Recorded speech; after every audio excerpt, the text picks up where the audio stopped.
Most of psychology is bullshit. It starts with a very simplifying assumption that people are self-interested. That doesn't mean they're bad. It doesn't mean they're selfish or evil. It means they're self-interested. You can get people to do almost anything you want if you control the circumstances. People aren't that complicated. People tend to follow basic human principles. Most people, most of the time, are very predictable, and therefore they're easy to influence and manipulate, lead. The first step, which is surprisingly hard, is to first figure out, what are you trying to do? What do you really want? And there's a little bit of a philosophical tangent here, that when you observe most people in their interpersonal interactions, it's comical how clumsy they are, because they don't seem to have a clear understanding of what they're trying to do. When you watch two people having an argument, for example, you'll notice they're saying a lot of things that are trying to make themselves feel better, or trying to reduce their own anxiety, or protect their own egos. But they're not really acting in a way that advances their interests, that actually helps them achieve their goals. So I spend a surprising amount of time with my colleagues, with my friends, with senior executives, with people that actually have influence in the world, first trying to help them articulate what are they actually trying to do, what are their real goals. Because only when we figure out what we want can we try to get what we want. You can't get what you want until you know what you want. And that's a surprisingly more difficult thing than it would seem. Because in the real world that requires articulating and identifying what we really want, understanding why we want that, and making some hard trade-offs about what we're willing to give up to get it. If you know what you want and the other person doesn't know what they want, it often sets up a situation where it's very easy to drive your agenda. We have a joke which is, in the land of the blind, the one-eyed man spends a lot of time in the bank vault. Meaning, I don't have to be great or perfect at this, I just have to be a little bit better than the average person. I like to tell my students that I can make them 3 to 5% more interpersonally effective in a day. And that doesn't sound like much, but if you think about it, if you're playing poker with somebody and you're 3 to 5% better than the other poker players, by the end of the night you have all the money. So what I'm really trying to talk about is not making you perfect, but slightly better than you are. And self-awareness is the first step in that. One of my most common questions after almost every lecture is, how do I ask my boss for a raise? And what I've come to realize is most people do this completely wrong. This is a great example of where there's such a huge gap between what people actually want and what they do.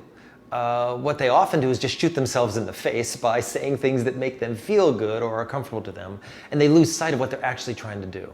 There's a couple of basic steps. One is to figure out, what do you actually want? Do you want more money? Do you want recognition? Do you want status? Do you want validation? Do you want your boss's approval? Why do you want the raise? Do you want the purchasing power of the money because you have debts to pay? Or do you want the security that the money brings? Do you want the money now, or do you want the money later?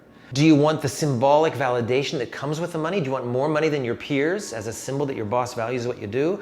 Or do you want the emotional satisfaction that comes with scorekeeping? Do you want more money than your peers because you're winning? Is it a competition? So looking deep into your heart and asking yourself, what do you really want, is often the very first question. Given that, let's say you just want a raise. Well, one thing that's really clear is you never want to negotiate one issue at a time. Most interpersonal actions can be described as negotiations. I want to promote my agenda, I want to get something. But you have to realize, to get that, the other person has to get something too. It has to be in your mutual interest. Otherwise, it comes down to a power struggle. And we rarely have power. We can rarely force people to do something they don't want to do.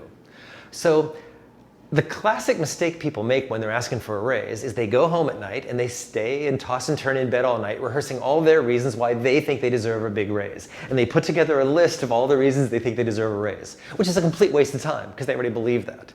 What I ask people to think about is, what does your boss need to believe to think it's his idea to give you a raise?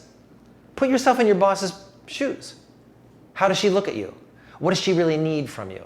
Higher levels of productivity, long-term commitment, specific skill acquisition. Ask yourself, what would make your boss want to give you a raise? And then couch the conversation that way.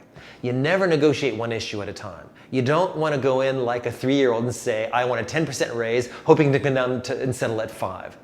This is not 3rd grade anymore. What you want to do is figure out, what does your boss need to hear to make her think it's her idea to give you a raise?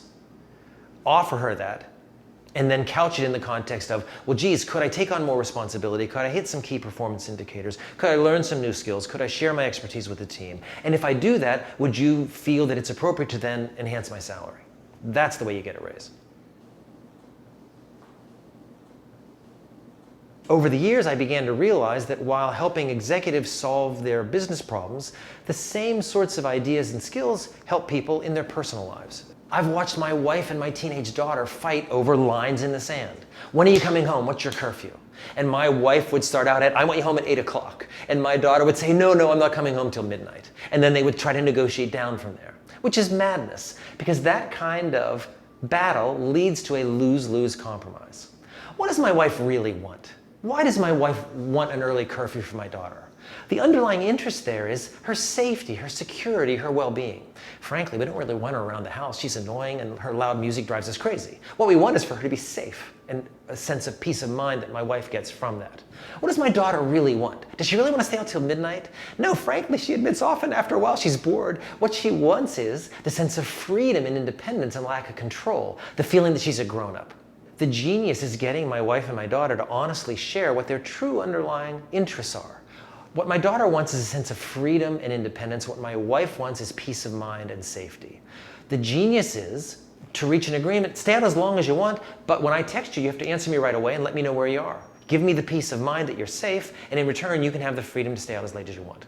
That's the win-win.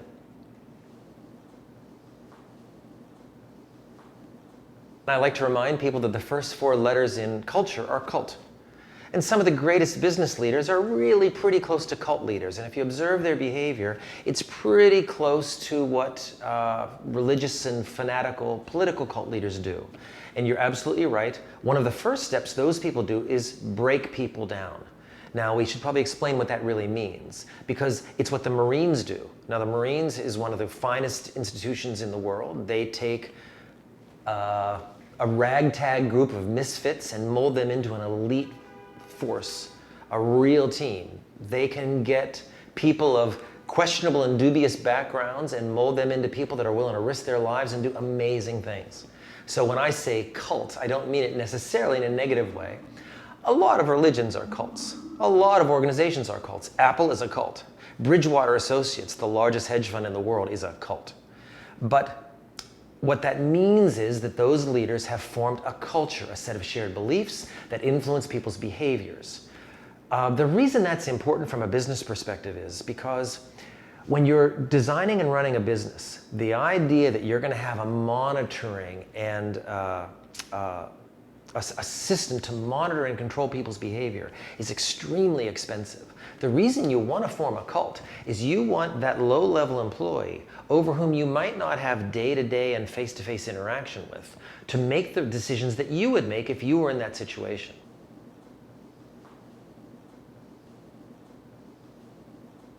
I don't really like the phrase breaking people down.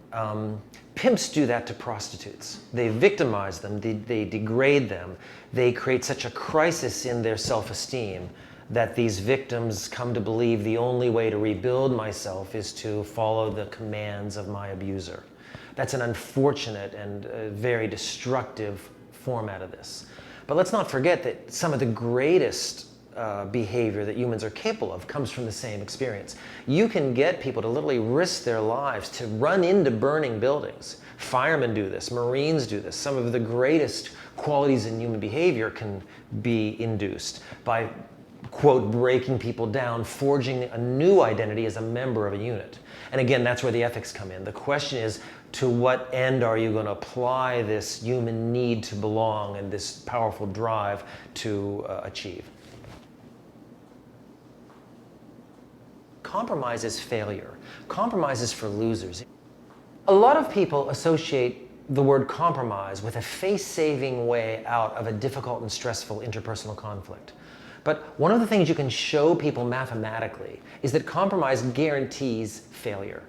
If we compromise, if we split the difference, it's almost certain that we're leaving potential value for both parties on the table, that there's an answer beneath that that's better for both of us. And again, the training comes back to you never negotiate the stated positions. You focus on what are the underlying interests. Why does the person want this?